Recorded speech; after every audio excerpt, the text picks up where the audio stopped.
दोस्तों, कैसे हैं आप लोग। आपका स्वागत है मेरे YouTube चैनल पर। दोस्तों, आज की इस वीडियो में हम क्लास 12th की हिस्ट्री का chapter number 4 thinker believe and building करेंगे। दोस्तों, इससे पहले मैं आप लोगों को अध्याय फर्स्ट और अध्याय सेकंड करवा चुका था और आज इस वीडियो में हम चैप्टर नंबर 4 विचारक, विश्वास और इमारतें पढ़ेंगे।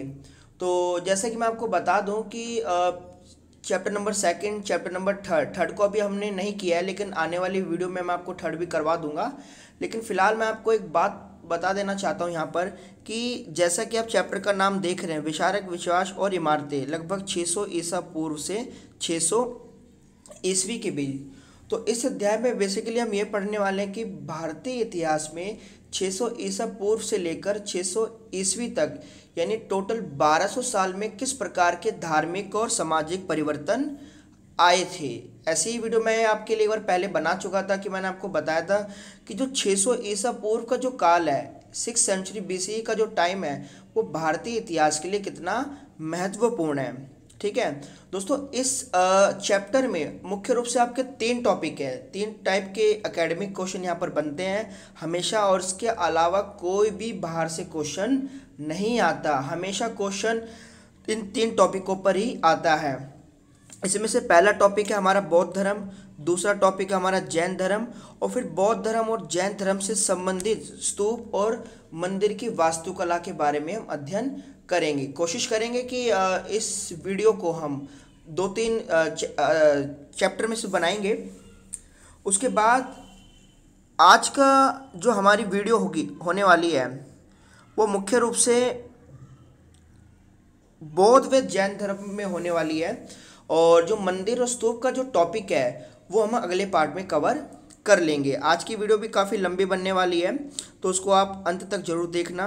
तो आज की इस वीडियो में हम बुद्ध की जीवनी, सिद्धार्थ बुद्ध कैसे बने, सिद्धार्थ जो महात्मा बुद्ध थे उनके बचपन का नाम था, फिर बुद्ध की शिक्षाएं, बौद्ध धर्म का विकास कैसे हुआ, बौद्ध धर्म में फिर विभाजन कैसे हुआ, बौद्ध संघ, बौद्ध धर्म का साहित्य, जैन धर्म, तीर्थकर, महावीर की शिक्षाएं इत्यादि वगैरह के बारे में पढ़ेंगे। तो दोस्तों, आपको याद रखना है कि बेसिकली यहाँ पर जो सबसे महत्वपूर्ण जो क्वेश्चन यहाँ पर हमेशा बनता है वो बौद्ध धर्म से ही बनता है। ठीक है, हमेशा एक क्वेश्चन बिल्कुल सरल आता है, बौद्ध धर्म की शिक्षाओं का वर्णन करें। बस इस तरीके से ही हमेशा से एक क्वेश्चन है। 2020 में भी इसी टाइप का क्वेश्चन आया था और 2017 में भी इसी टाइप का क्वेश्चन आया था। ठीक है, तो वैसे तो मैं आपको चैप्टर पूरा रीड करवाऊंगा, लेकिन हम साथ साथ इसमें कुछ एकेडमिक क्वेश्चन भी देखते चलेंगे। तो सबसे पहले हम शुरू करेंगे बौद्ध धर्म से। दोस्तों, सबसे पहले मैं आपको बता देता हूं कि बौद्ध धर्म को शुरू करने से पहले हमें महात्मा बुद्ध के बारे में जानना होगा। और आप स्क्रीन पर देख लें बौद्ध धर्म की जो महात्मा बुद्ध जो थे उनकी जीवनी। तो जैसे कि आप जानते हैं कि महात्मा बुद्ध का जो जन्म हुआ था वो 600 ईसा पूर्व के आसपास, यानी 563 ईसा पूर्व में लुम्बिनी में, नेपाल में हुआ था। जो लुम्बिनी है ना, आपको ध्यान रखना है, ये सारे फैक्ट आपको यहाँ पर ध्यान रखने हैं कि महात्मा बुद्ध से जुड़े कौन कौन से पवित्र स्थल यहाँ पर हैं। वैसे तो आप जरूरी नहीं है कि आप सभी चीज़ें याद रखें, लेकिन कुछ पॉइंट्स है जो आपको हमेशा याद रखने होंगे, क्योंकि एग्जाम के हिसाब से ये पॉइंट हमारे लिए काफ़ी मूल्यवान होने वाले हैं। महात्मा बुद्ध का जन्म 563 ईसा पूर्व में लुम्बिनी में हुआ था।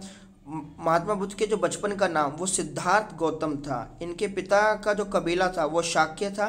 तो कभी कभी पूछ लेता है कि जो महात्मा बुद्ध के कबीला है उसका नाम, कबीला माने किन जो है उसका नाम क्या है, तो शाक्य कबीले से वो बिलोंग करते थे।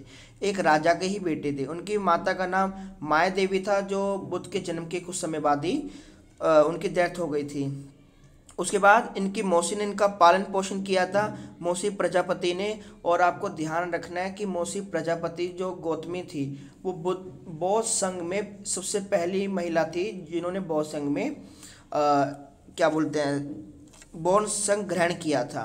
उसके बाद बुद्ध का जो विवाह है वो 19 साल की आयु में यशोधरा से हो गया था, और 29 साल की आयु में उन्होंने अपना घर त्याग कर दिया था, जिसे माँ भिणिकृष्ण कहते हैं। और 483 ईसा पूर्व में बुद्ध ने कुशीनगर में अपना प्राण त्याग दिया, यानी निर्वाण की प्राप्ति उन्होंने करी। बुद्ध के जो सबसे प्रिय शिष्य थे वो आनंद थे, जिन्होंने संघ स्थापना में बुद्ध की मदद करी।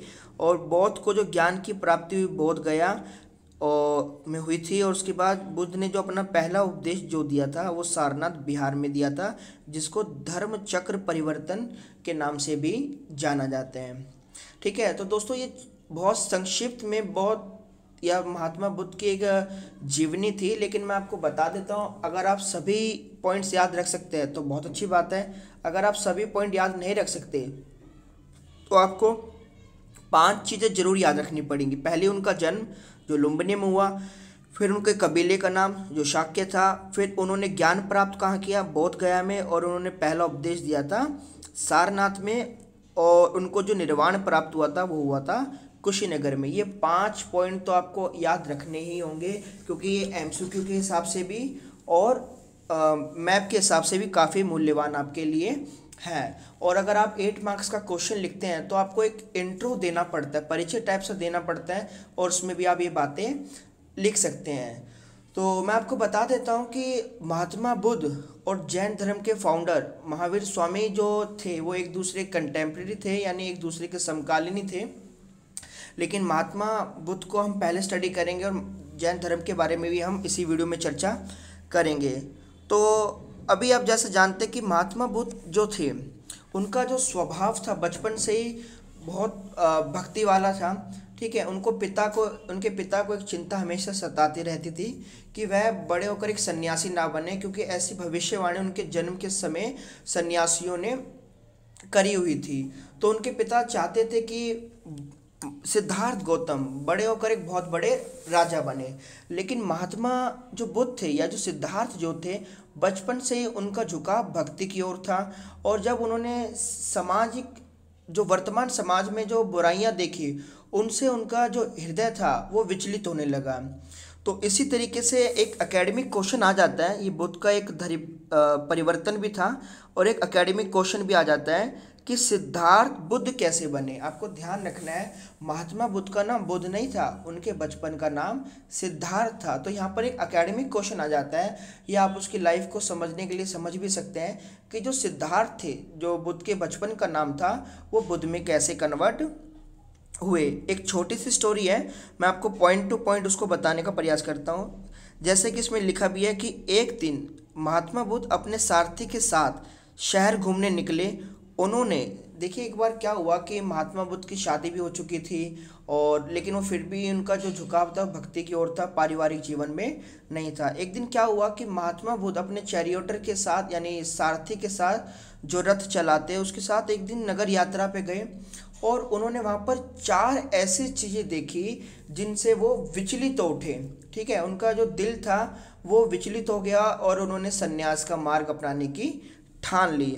अब ऐसी वो क्या 4 चीज़ें थी जिनसे उनका मन विचलित हो गया, तो एक एक करके चलते हैं, समझते हैं। पहला पॉइंट था कि एक उन्होंने बीमार व्यक्ति को देखा जो अपनी बीमारी से तड़प रहा था। उसके बाद दूसरा उन्होंने एक वृद्ध आदमी को देखा जो उसके जो फेस था वो बिल्कुल उतरा हुआ सा था, या यूँ कह लो कि वो भी परेशान था। बाद में उन्होंने तीसरी घटना जो देखी वो एक डेड बॉडी को देखा, एक लाश को देखा, और सबसे अंत में उन्होंने एक सन्यासी को देखा। तो जब उन्होंने शुरुआती 3 चीज़ें देखी, एक बीमार व्यक्ति को, एक बूढ़े आदमी को, एक लाश को, तो उनसे उनका जो मन था वो विचलित हो गया। और जब उन्होंने चौथे आदमी को देखा यानी एक सन्यासी को देखा, तो उन्होंने देखा कि जो सन्यासी था वो बहुत ज़्यादा आनंद में था, क्योंकि सन्यासी को ना जीने की परवाह थी ना मरने की। वो बिल्कुल अपने सन्यास में मार्ग में भक्ति कर रहा था। और इसी घटना से उन्होंने यहाँ ठान लिया था कि मैं भी सन्यास का मार्ग अपनाऊंगा। और 29 की एज में बुद्ध ने अपने एक बेटे राहुल और अपनी पत्नी यशोधरा को छोड़कर ज्ञान की प्राप्ति के लिए निकल पड़े। ध्यान रखना, आपको ध्यान रखना है कि 29 की एज थी, यानी 29 साल के थे जब महात्मा बुद्ध अपना घर छोड़ के चले जाते हैं। और लगभग कहते हैं कि उन्होंने काफ़ी लंबा समय ज्ञान की प्राप्ति में लगाया, और फाइनली उनको 6 या 12-10 साल बाद बिहार के बोध गया में ज्ञान की प्राप्ति हुई, एक पेड़ के नीचे। ठीक है, और इसी तरीके से जब उनको ज्ञान की प्राप्ति हुई तो सबसे पहला उपदेश उन्होंने अपना सारनाथ में अपने 5 शिष्यों को दिया था, जिसमें से एक उनके प्रिय शिष्य आनंद भी थे। ठीक है दोस्तों, तो इस तरीके से ये एकेडमिक भी हुआ और थोड़ी कहानी भी हुई। उम्मीद करता हूँ आपको समझ आया होगा। अब इसी से आगे अब जो हमारा सबसे मेन क्वेश्चन है, सबसे इम्पॉर्टेंट क्वेश्चन है, वो है हमारा बुद्ध की शिक्षाएं। तो क्वेश्चन जरूरी नहीं है कि क्वेश्चन है कि बुद्ध की शिक्षाएं। क्वेश्चन इस तरीके से भी आ सकता है कि बुद्ध के बौद्ध दर्शन क्या है, या महात्मा बुद्ध के सिद्धांत क्या है, या उनके प्रिंसिपल क्या है, या बौद्ध धर्म की शिक्षाओं की विशेषता बताएं। क्वेश्चन आपका किसी भी तरीके से आ सकता है। तो मैं आपको यहाँ पॉइंट टू पॉइंट शिक्षा को समझाने का प्रयास करूँगा, क्योंकि इस अध्याय में जैन धर्म और बौद्ध धर्म की शिक्षाओं पे ही फोकस किया गया है। ठीक है, तो पहली बात मैं आपको बता देता हूँ कि जो बौद्ध धर्म की शिक्षाएं हैं वो हमें मिलती है सूत पिटक से। ठीक है ना। सूत पिटक क्या है, बौद्ध धर्म के साहित्य जो था उसे, उसमें 3 पिटक थे, या 3 टोकरियां भी कहते हैं उसको, त्रिपिटक भी कहते हैं। एक तो सूत पिटक जिसमें बौद्ध की शिक्षाएं मिलती है, एक अभिधम पिटक जिसमें हमें दर्शन के बारे में पता चलता है, और एक विनय पिटक जिसमें बौद्ध संघ के बारे में पता चलता है। लेकिन सूत पिटक हमारे लिए इसलिए महत्वपूर्ण है क्योंकि इसमें हमें बौद्ध धर्म की शिक्षाओं का वर्णन मिलता है। आसान भाषा में हमने कई पॉइंटों में बौद्ध धर्म की शिक्षाओं को यहाँ पर वर्णित किया है। तो बौद्ध धर्म की जो सबसे प्रमुख शिक्षा है वो है 4 आर्य सत्य, 4 नोबल ट्रूथ। देखिए दोस्तों, 4 आर्य सत्यों में बौद्ध किस तरीके से अपने बात को लोगों के सामने कह रहे हैं। पहला, इच्छा दुख का कारण है। बुद्ध का मानना था कि संसार में जितने भी इच्छाएं होती है, या सॉरी दुख होता है, वो सभी का सभी इच्छा के कारण होता है। ये बात सच भी प्रतीत होती है, क्योंकि जब एक इंसान इच्छा करता है कुछ चीज़ पाने की, और जब वो चीज़ को पा नहीं पाता तो वो दुखी या विचलित हो जाता है और उसका मन दुखी हो जाता है। बुद्ध का कहना ऐसा नहीं था कि आप इच्छाओं को ना माने, आप इच्छाओं की प्राप्ति के लिए प्रयास करें। तो इसलिए बुद्ध कहते हैं कि हमें स्वयं से प्रयास करने चाहिए, ना कि हमें किसी पर निर्भर होना चाहिए। अगर हम अपनी कोई इच्छा रखते भी हैं तो उसके लिए हमें स्वयं प्रयास करने चाहिए, और हमें इच्छा इतनी रखनी चाहिए जिससे हमारा मन विचलित ना हो। बुद्ध का कहने का अर्थ ये था। उसके बाद, संसार दुख का घर है। महात्मा बुद्ध यहाँ पर कहने का कोशिश कर रहे हैं कि जो संसार है, संसार में एक आदमी अपना जीवन यापन करता है, और इस जीवन यापन में ही वो बहुत सारी इच्छाएं रखता है। तो इसलिए उन्होंने कहा कि संसार जो है वो दुखों का घर है। संसार में जो हमें चीज़ें आजकल देखने को मिल रही है, तो उस समय तो चीज़ें ऐसी कम थी, लेकिन फिर भी लोगों में एक इच्छाएं होती थी। जब वो इन इच्छा को प्राप्त नहीं कर पाते थे तो वो विचलित हो जाते थे। तो बुद्ध के कहने का अर्थ है कि हमें अपने लिए प्रयास खुद करने चाहिए ताकि हम विचलित ना हो, और हमें भक्ति मार्ग पर फोकस करना चाहिए। उसके बाद बुद्ध ने आसान भाषा में कहा है कि इच्छा पर काबू पाकर हम दुख से मुक्ति पा सकते हैं। बुद्ध का ये कहना था कि यदि हम इच्छा पर काबू पा लेंगे तो इससे क्या होगा कि जो हमारे दुख है वो कम हो जाएंगे। और चौथा इन्होंने बताया अष्टांग मार्ग। देखिए दोस्तों, अभी जो 4 आर्य सत्य में जिसमें लास्ट पॉइंट है अष्टांग मार्ग, वो भी हमारे लिए काफ़ी मूल्यवान है, क्योंकि वो हमारी दूसरी शिक्षा भी है। और मैं आपको यहाँ स्पष्ट कर देता हूँ, आप इसको लिख भी लेना अपने नोट्स में, कि अष्टांग मार्ग को ही महात्मा बुद्ध ने मध्यम मार्ग बोला है। ठीक है ना। अष्टांग मार्ग को ही महात्मा बुद्ध ने यहाँ पर मध्यम मार्ग के नाम से भी इसको जाना जाता है। अष्टांग मार्ग का मतलब है 8 रास्ते।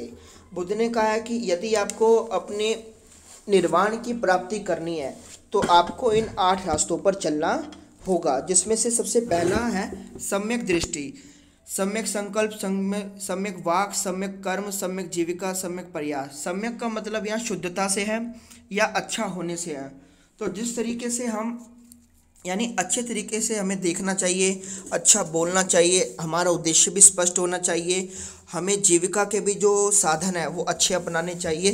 सम्यक क्या मतलब यहाँ अच्छे या शुद्धता से है। तो इस प्रकार से 2 शिक्षाएं, पहला 4 आर्य सत्य है और दूसरा अष्टांग मार्ग। उसके बाद दोस्तों मध्यम मार्ग। हालांकि मैंने आपको बताया कि अष्टांग मार्ग ही मध्यम मार्ग है, लेकिन कोई बात नहीं, अगर आप इसको अलग से भी लिखेंगे तो इसमें कोई भी दिक्कत वाली बात नहीं है। जैसे कि बुद्ध क्या कहते हैं मध्यम मार्ग के अनुसार, बुद्ध के अनुसार घोर तप यानी घोर तप, यानी आपको तपस्या करने की जरूरत नहीं है। वह अत्यधिक भोग विलास से मानव मोक्ष की प्राप्ति नहीं कर सकता, इसलिए व्यक्ति को अष्टांग मार्ग या मध्यम मार्ग का अनुसरण करना चाहिए। महात्मा बुद्ध का कहना है कि आप ना तो ज़्यादा भोग विलासी बनिए और ना ही आप ज़्यादा घोर तप करिए। तो आप फॉलो करिए उन 8 रास्तों को जो महात्मा बुद्ध ने अपने उपदेशों में समाज को दिए थे।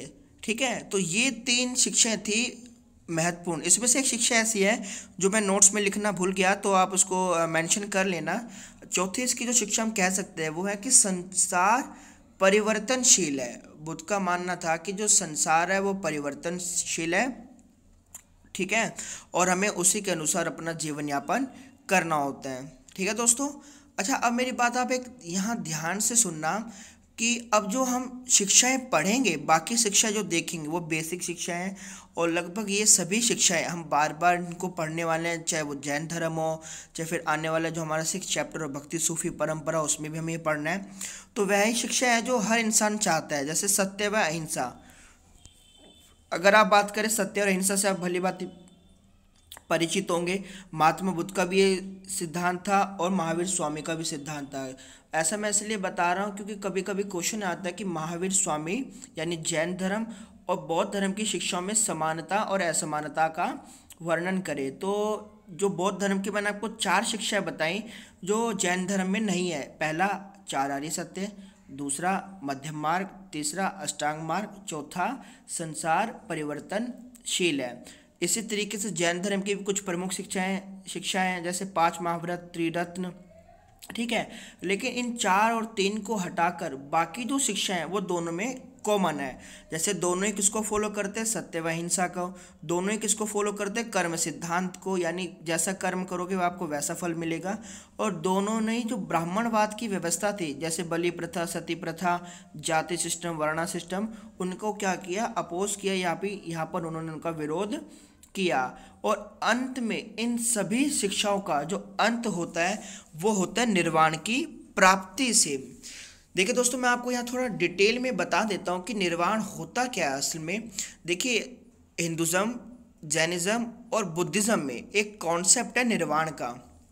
निर्वाण का मतलब होता है कि इंसान, पहले निर्वाण को समझने से पहले आपको रीबर्थ या पुनर्जन्म का कॉन्सेप्ट समझना पड़ेगा। पुनर्जन्म क्या कहता है कि एक इंसान पैदा होता है और मरता है, पैदा होता है और मरता है।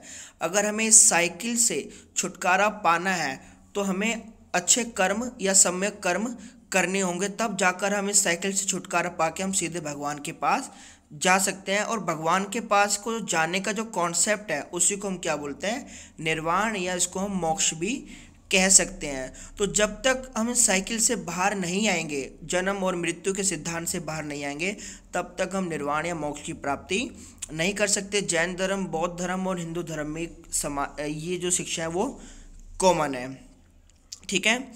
उसके बाद यहाँ पर ये मैं फिर आपको रिपीट कर देता हूँ, सत्य व अहिंसा का पालन, कर्म सिद्धांत, ब्राह्मणवाद का विरोध, निर्वाण की प्राप्ति, यह वो शिक्षा है जो जैन धर्म में भी कॉमन है और बौद्ध धर्म में भी कॉमन है। ठीक है दोस्तों, उम्मीद करता हूँ ये महत्वपूर्ण क्वेश्चन आपको समझ आया होगा। इसके बाद हमारा अगला क्वेश्चन है बौद्ध धर्म के विकास के कारण। देखिए दोस्तों, क्या है कि कभी कभी क्वेश्चन सीधा नहीं आता, कभी कभी 8 मार्क्स में 2 क्वेश्चन आ जाते हैं, जैसे बौद्ध धर्म की शिक्षाओं का वर्णन करते हुए बौद्ध धर्म का विकास कैसे हुआ स्पष्ट करें। तो आपको फिर 4 के हिसाब से शिक्षाएं लिखनी होती है और 4 के हिसाब से आपको फिर विकास लिखना होता है, ठीक है। तो यहाँ पर मैंने आपको 6 या 7 पॉइंटों के माध्यम से बौद्ध धर्म का विकास एक्सप्लेन करवाने का प्रयास किया है, और आप इन पॉइंटों को 2-2, 3-3 लाइन में अगर लिख देंगे तो आपको अच्छे से मार्क्स मिल जाएंगे यदि ये क्वेश्चन आता है तो क्वेश्चन सीधा आता है कि बौद्ध धर्म के विकास के कारण क्या थे, या एक क्वेश्चन मैं आपको मौखिक बता देता हूँ कि बुद्ध के जन्म और बुद्ध की मृत्यु के बाद बौद्ध धर्म बहुत तेजी से फैला, स्पष्ट करे। तो उसमें भी आपको यही आंसर लिखना है। इसमें पहला पॉइंट है राजाओं की सहायता। जी हाँ दोस्तों, बौद्ध धर्म के फैलने का जो सबसे प्रमुख कारण जो माना जाता है वो होता है राजाओं का सहयोग।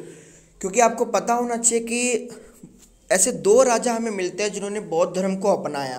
देखिए दोस्तों, अगर राजा कोई गतिविधि करता है तो उसका सीधा सीधा असर जनता पर भी पड़ता है। जैसे अगर हम बात करें वो दो राजा कौन थे, एक तो था अशोक, मौर्य साम्राज्य का तीसरा सबसे शक्तिशाली राजा। अशोक ने क्या किया था, अपने जीवन काल में कलिंग युद्ध के बाद उन्होंने क्या करा, बौद्ध धर्म को अपना लिया। और उनके अपनाने से क्या हुआ कि काफ़ी बड़ी संख्या में लोगों ने भी बौद्ध धर्म को अपना लिया। फिर अशोक ने अपने एक बेटा और एक बेटी को श्रीलंका में भी बौद्ध धर्म को फैलाने के लिए भेजा। तो इस तरीके से क्या हुआ कि बौद्ध धर्म धीरे धीरे जो भारत में था वो धीरे धीरे और कंट्री में भी पहुंचता गया। फिर फर्स्ट सेंचुरी में कनिष्क, कुषाण शासकों का सबसे लोकप्रिय शासक कनिष्क ने क्या किया, पूरे इंडिया में या भारतीय उपमहाद्वीप में बौद्ध धर्म की मूर्तियों का निर्माण करवाया, जिसमें अफगानिस्तान में बमियान की जो मूर्तियां हैं वो काफ़ी फेमस है। हालांकि वो मूर्तियां वहाँ पर है नहीं, क्योंकि कुछ तालिबानी संगठनों ने, आतंकवादी संगठनों ने उन मूर्तियों को तोड़वा दिया था। उसके बाद दूसरा जो पॉइंट है जो बौद्ध धर्म को विकास में सहायता पहुँचाई वो थी आसान शिक्षाएँ। अगर आप देखो, अभी हमने बौद्ध धर्म की शिक्षा को देखा, उसमें हमने जो शिक्षाएं पढ़ी वो बिल्कुल एक नॉर्मल शिक्षाएं हैं। उसमें ऐसा कोई भी कॉम्प्लिकेटेड मामला नहीं है कि जो हमें फॉलो करना पड़ेगा। वो शिक्षाएं ये है कि आप अच्छा बोलो, अच्छा देखो, अच्छा सुनो, अच्छे लोगों के साथ रहो। अगर आप ये चीज़ें भी फॉलो करते तो आप निर्वाण की प्राप्ति कर सकते हैं। आप इसमें कोई यज्ञ करवाने की ज़रूरत नहीं है आपको, या कोई बलि देने की ज़रूरत नहीं है आपको। तो इस तरीके से क्या हुआ, जो समाज का जो सबसे छोटा वर्ग था, निम्न वर्ग था, जैसे शूद्र थे, चांडाल थे, निषाद थे, उन्होंने बौद्ध धर्म को समानता के कारण बहुत तेज़ी से क्या करा, अपना लिया। ठीक है। उसके बाद समानता का व्यवहार। ठीक है जी हाँ दोस्तों, आपको पता होना चाहिए कि उस समय समकालीन हिंदू धर्म में ऐसी बहुत सी कमियां थी जिसका फ़ायदा बौद्ध धर्म को मिला। जैसे इसमें सबसे बड़ी जो कमी हमें देखने को मिलती है वो है जाति प्रथा या वर्ण व्यवस्था। वर्ण व्यवस्था से क्या था कि समाज का एक बहुत बड़ा हिस्सा मुख्य धारा में शामिल नहीं था, जैसे कि चांडाल, शूद्र। तो इसलिए क्या करा, बड़े स्तर पर उन्होंने क्या करा, बौद्ध धर्म को अपनाया। उसके बाद संघ में महिलाओं का प्रवेश। देखिए दोस्तों, यहाँ पर क्या होता है कि अगर हम हिंदुज़म की बात करें, प्राचीन हिंदुज़म की बात करें, तो उस समय महिलाओं को फ्रीडम तो थी, काफ़ी फ्रीडम थी, लेकिन इतनी फ्रीडम नहीं थी कि वो अपना अच्छे से विकास कर पाए। जैसे मैं आपको बता देता हूँ कि पहले के समय में अगर हम हिंदू धर्म की बात करें तो उस समय महिलाओं को किसी भी प्रकार का कोई राइट नहीं था। जैसे वो यज्ञ में शामिल नहीं हो सकती थी, या वो अपनी खुद की पर्सनल प्रॉपर्टी भी नहीं रख सकती थी। उनको सिर्फ डिपेंड रहना पड़ता था कि जो उनको शादी में मिलता था, यानी जो पत्नी होती थी वो अपना धन संचय नहीं कर सकती थी। लेकिन हम इसके अपोजिट बौद्ध धर्म में देखें तो बौद्ध धर्म में महिलाओं को पढ़ने लिखने का या संघ में प्रवेश दिया गया। मैं आपको यहाँ स्पष्ट कर देता हूँ, ऐसा नहीं है कि हिंदू धर्म महिला विरोधी है, बस कुछ कमियां थी जो बाद में दूर हो गई और अब समाज काफ़ी आगे जा चुके हैं। उसके बाद जाति व छुआछूत ना होना। बौद्ध का मानना था कि समाज के सभी लोग इक्वल हैं और उनके साथ किसी भी प्रकार का भेदभाव ना होना। तो इस तरीके से क्या हुआ, इन शिक्षाओं ने इन पॉइंटों ने ये फ़ायदा मिला बौद्ध को कि क्या हुआ कि बौद्ध धर्म बहुत तेज़ी से क्या होता गया लोगों में, समाज के खासकर व्यापारी वर्ग में, क्योंकि व्यापारी वर्ग भी परेशान था और समाज का जो निम्न वर्ग था वो भी बहुत ज़्यादा परेशान था। तो उन्होंने बौद्ध धर्म को अपना लिया। उसके बाद पाली भाषा में साहित्य। देखिए दोस्तों, ये भी एक काफ़ी मूल्यवान पॉइंट है बौद्ध धर्म के विकसित होने में, क्योंकि मैं आपको बता देता हूँ कि उस समय के जो समकालीन ग्रंथ थे, जैसे चाहे वो वेद हो, चाहे वो महाभारत हो, रामायण हो, वह सभी ग्रंथ लिखे गए थे संस्कृत में। तो संस्कृत उस समय आम बोलचाल की भाषा तो थी नहीं, क्योंकि संस्कृत जो बोलनी आती थी वो केवल उच्च वर्ग जैसे क्षत्रिय और ब्राह्मणों को बोलने आती थी। तो आम लोग इस भाषा से अवगत नहीं थे। लेकिन इसके अपोजिट बौद्ध धर्म में जो हमें शिक्षाएं मिलती है या बौद्ध धर्म के जो संदेश रहे हैं वो हमें पाली भाषा में देखने को मिलते हैं। तो यहाँ से आपका एक एमसीक्यू क्वेश्चन भी आ सकता है कि जो बौद्ध साहित्य है वो किस भाषा में लिखा गया, तो आपका यहाँ आंसर क्या होना चाहिए, पाली। अगर मैं आपके अपोजिट बात करूँ कि जैन साहित्य किस भाषा में लिखा गया, तो आपका आंसर होना चाहिए प्राकृत भाषा में। और जो हिंदू साहित्य है वो लिखा गया संस्कृत भाषा में। ठीक है। तो दोस्तों, इस तरीके से बौद्ध धर्म से संबंधित हमने 3 महत्वपूर्ण क्वेश्चन कर लिए हैं और मैं पूरा मेरा प्रेडिक्शन है कि क्वेश्चन यहीं से आएगा, इससे बाहर क्वेश्चन नहीं आ सकता अगर बौद्ध धर्म से कोई क्वेश्चन किया तो। हालांकि इसके बाद भी 2-3 टॉपिक है बौद्ध धर्म से रिलेटेड, उसको भी हम साथ साथ कर लेते हैं। तो अभी तक मैंने आपको बताया किस प्रकार से 600 ईसा पूर्व में बौद्ध धर्म का विकास हुआ। महात्मा बुद्ध इसके संस्थापक कहलाए जाते हैं। हालांकि वो नए धर्म की स्थापना करना चाहते नहीं थे, लेकिन इनके संस्थापक कहलाए जाते हैं। उसके बाद किस तरीके से बौद्ध धर्म का विकास हुआ ये भी मैंने आपको बताया। अब क्या होता है कि फर्स्ट सेंचुरी में, प्रथम ईसा पूर्व में या फर्स्ट सेंचुरी बीसी के करीब भारत में कुषाण शासकों का शासन था पूरे नॉर्थ इंडिया में। तो उस समय यहाँ पर कश्मीर, पता नहीं शायद, या कश्मीर साइड जहाँ तक मेरा अंदाजा, लेकिन कंफर्म नहीं हो, चौथी बौद्ध संगीत यानी चौथी जो बुद्धिस्ट होते हैं ना, उनकी मीटिंग हुआ करती। जो मॉन्क होते थे, क्या बोलते हैं उनको, मठों में जो लोग रहते थे, भिक्षु जो होते थे, उनकी एक संगीति हुई यानी एक मीटिंग हुई।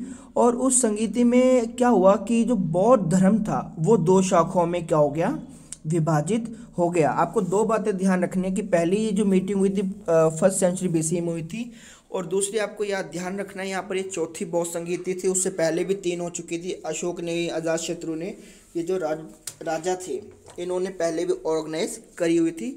और ये जो बौद्ध संगीति थी ये कुषाण शासक कनिष्क ने ऑर्गेनाइज की थी। तो इसमें हमें सबसे बड़ा जो परिवर्तन देखने को मिला, या जो सबसे बड़ा हमारा मूल्यवान पॉइंट है, वो ये था कि इस संगीति में या इस मीटिंग में जो बौद्ध धर्म था वो 2 भागों में क्या हो गया, विभाजित हो गया।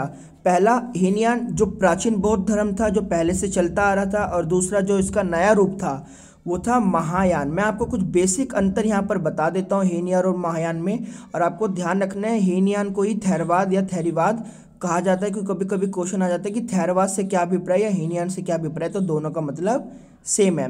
तो उसमें कुछ बेसिक अंतर बता देता हूँ। जैसे कि जो हीनयान थे वो निराकार पूजा करते थे, यानी उसमें कोई आइडल वर्शिप नहीं होती थी। वो कहते थे कि जो महात्मा बुद्ध है वह केवल एक इंसान है और उनके हमें महात्मा बुद्ध के मार्ग पे चलना चाहिए जो उन्होंने मार्ग दिया था। जबकि इसके अपोजिट जो महायान थे वो महात्मा बुद्ध की शिक्षाओं को ना फॉलो करते हुए महात्मा बुद्ध की मूर्तियों को पूजने लगे। ठीक है, तो ये इसमें एक फ़र्क था। और यहाँ पर एक बोधिसत्व का कॉन्सेप्ट आया। आपको मैंने 6 पॉइंट लिखा भी है कि बोधिसत्व क्या हुआ कि महायान में एक नई तरह की परंपरा का विकास हुआ कि इन्होंने क्या करा, बोधिसत्व का मतलब है बुद्ध के पुनर्जन्म के जो अलग अलग अवतार हैं। महायान ने माना कि बुद्ध अलग अलग जन्मों में अलग अलग अवतार में क्या हुए हैं, आए हैं। इसलिए उन्होंने क्या करा, बुद्ध के अलग अलग अवतारों को पूजना शुरू कर दिया, उनकी मूर्तियां बनाना शुरू कर दी और उनको मानना शुरू कर दिया। जबकि अगर हम यहाँ मूल जो बौद्ध धर्म था यानी हीनयान जो था वो सिर्फ बुद्ध की शिक्षाओं पे फॉलो करता था, ना कि बुद्ध के ऊपर।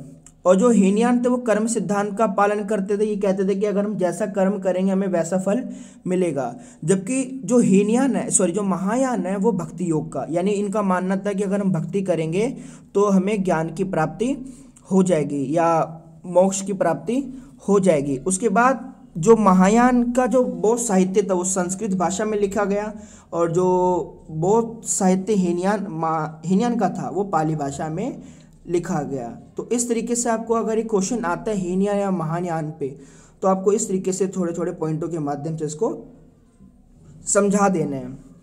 ठीक है, उसके बाद हमारा अगला क्वेश्चन बौद्ध संघ। जी हाँ दोस्तों, बौद्ध संघ पे भी एक छोटा सा क्वेश्चन 3 मार्क्स का, 8 मार्क्स का तो नहीं लेकिन 3 मार्क्स का क्वेश्चन आने के चांसेस हैं, शायद क्वेश्चन पूछ सकता है। बौद्ध संघ क्या है, मैं आपको कुछ पॉइंटों के माध्यम से सीधा सीधा बताता हूँ ज़्यादा टाइम ना लेते हुए। बौद्ध संघ क्या है? संघ बुद्ध के शिष्यों का एक दल है जिसके अंदर भिक्षु माने मॉन्क, भिक्षुणी माने नन, यानी मेल और फीमेल दोनों शामिल होते हैं। इनका उद्देश्य क्या था? संघ का मतलब ग्रुप से भी होता है कि इन्होंने ये जो ग्रुप बनाया था इसका उद्देश्य असल में था क्या? संघ का मुख्य उद्देश्य बौद्ध धर्म का प्रचार करना था। तो ध्यान रखना आपको, संघ का जो प्रमुख उद्देश्य था वो बौद्ध धर्म का प्रचार करना था। भिक्षु व भिक्षुणियाँ, संघ की महिलाओं को भिक्षुणियाँ कहा जाता था जिसे हम इंग्लिश में नन भी कहते हैं, और पुरुषों को भिक्षु या भिक्षुणियाँ या मॉन्क भी कहते थे। अच्छा, ये जो लोग होते ना मोनेस्ट्री में रहते थे, मठों में रहा करते थे। और अगर मैं बताऊं आपको, जैसे कि अशोक या कनिष्क ने उस समय काफ़ी बड़ी मात्रा में भारत में मठों की स्थापना भी करी थी, या जिसमें अजंता एलोरा की जो गुफाएं थी उनको कृत्रिम तरीके से काट कर उसको इस तरीके से बनाया गया था ताकि यहाँ पर भिक्षु और भिक्षुणियाँ रह सके। इन्हें कुछ नियम फॉलो करने होते थे। जैसे बौद्ध धर्म के जो नियम है वो हमें मिलते हैं विनय पिटक से। मैंने आपको बताया था कि जो बौद्ध साहित्य है वो तीन, इसको त्रिपिटक के नाम से जाना, जिसमें 3 पिटक है। पहला विनय पिटक, सूत पिटक और अभिधम पिटक। तो भिक्षु व भिक्षुणियों के जो हमें नियम मिलते हैं वो मिलते हैं हमें विनय पिटक में। क्या नियम है इसके देखते हैं। कंबल का इस्तेमाल 6 साल तक करना, अपने बिस्तर खुद समेटना, एक दूसरे का सम्मान करना, बौद्ध धर्म का प्रचार करना, भोजन 3 कटोरा स्वीकार करना। ये कुछ नियम थे। वैसे तो बहुत सारे नियम होते थे लेकिन ये कुछ थोड़े से नियम थे। तो आपको ये ध्यान रखना है कि ये जो नियम बड़े कठोर होते थे। अगर इन नियमों में से कोई भी नियम का पालन नहीं होता था तो इसके लिए इनको पनिशमेंट भी दी जाती थी। अब संघ के जो अनुयायी थे या जो फॉलोवर्स थे, संघ को फॉलो करने वाले कौन थे और किस किस वर्गों से ये आया करते थे। संघ के अनुयायी विभिन्न वर्गों जैसे राजा, दास, शिल्पी, किसान आदि वर्गों से आते थे। संघ में पहली महिला आने वाली बुद्ध की मौसी प्रजापति थी। जी हाँ दोस्तों, ये सबसे मूल्यवान पॉइंट है, आपको ध्यान रखना है। मैंने आपको बताया था कि जो संघ की सबसे पहली महिला थी वो बुद्ध की माँ यानी फोस्टर मदर, मतलब रियल मम्मी तो नहीं थी, मौसी थी उनकी, महाप्रजापति गौतमी। उन्होंने संघ में पहला प्रवेश लिया था। ये आपको ध्यान रखना है। उसके बाद अगला क्वेश्चन क्या है हमारा, बौद्ध साहित्य है जिसको हम त्रिपिटक के नाम से भी जानते हैं।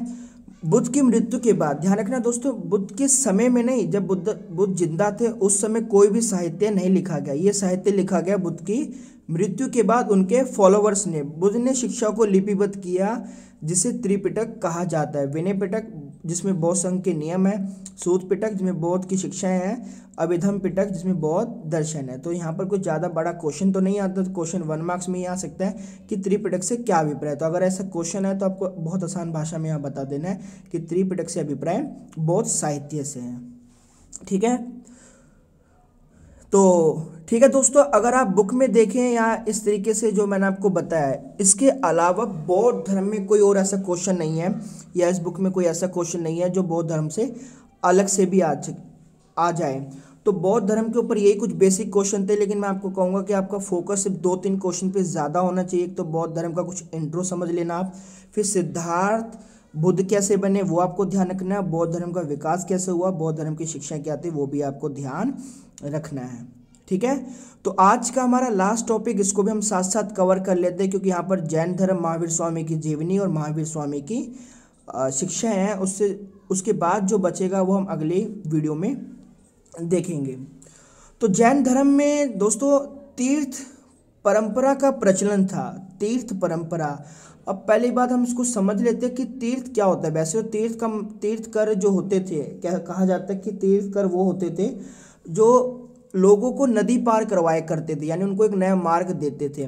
और इसको हम कह सकते हैं कि जो बड़े जो पवित्र गुरु जो थे या ग्रेट टीचर जो थे उसको भी हम तीर्थ कह सकते हैं। तो इसी तरीके से जैन परंपरा में तीर्थ परंपरा का प्रचलन था जिसमें टोटल 24 तीर्थ हुए। ध्यान रखना, इनके जो पहले तीर्थकर थे उनका नाम था ऋषभदेव, जिनका वर्णन ऋग्वेद में भी मिलता है।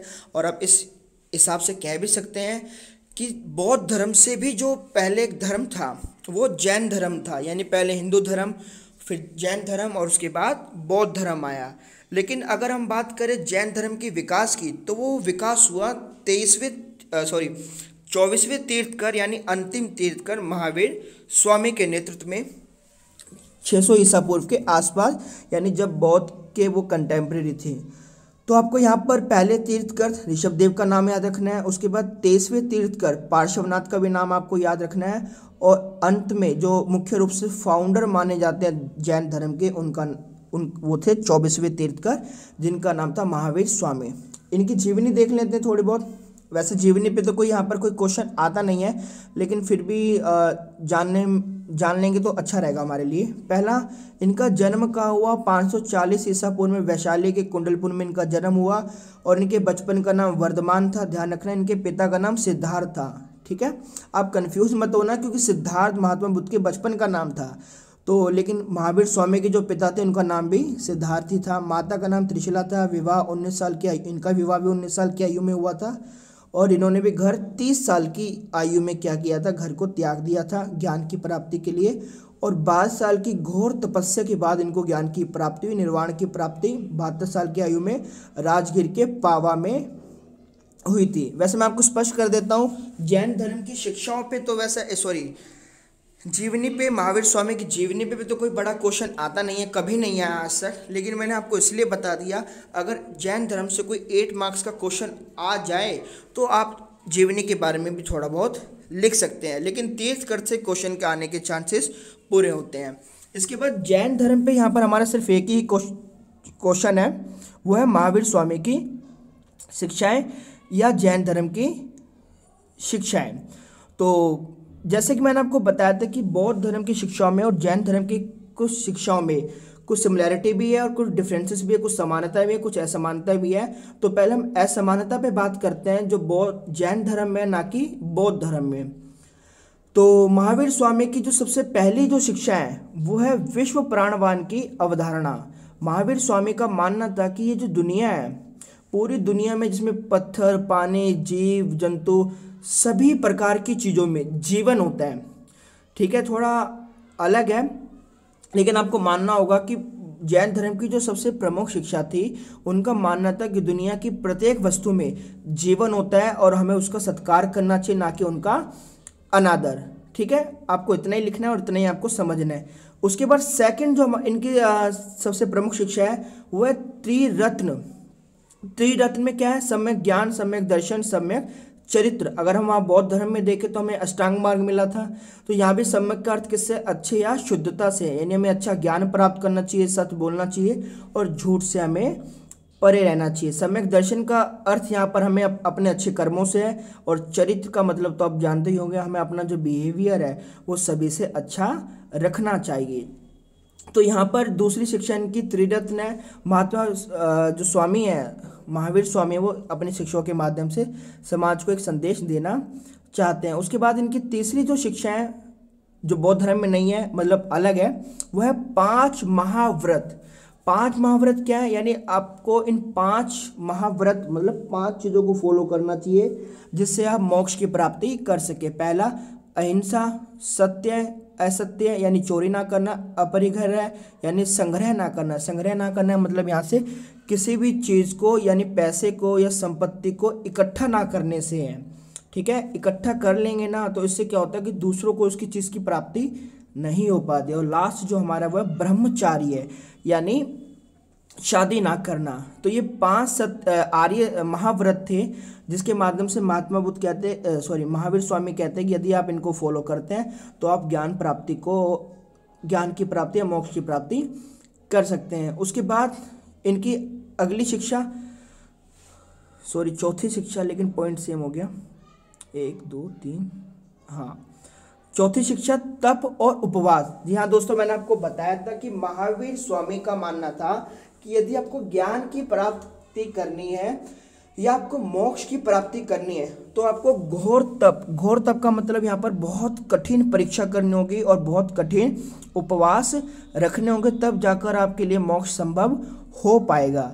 लेकिन मैंने अभी आपको बौद्ध धर्म में बताया कि जो महात्मा बुद्ध जो थे उनका मानना था कि आपको मध्यम मार्ग अपनाना चाहिए, ना कि आपको कठोर तप का मार्ग अपनाना चाहिए। जबकि जैन धर्म कहता है कि इंसान को कठोर तप का मार्ग अपनाना चाहिए। तो दोनों में ये फ़र्क है, आपको ध्यान रखना है, क्योंकि कभी कभी 8 मार्क्स में क्वेश्चन सिमिलैरिटी और असमानता का आ सकता है।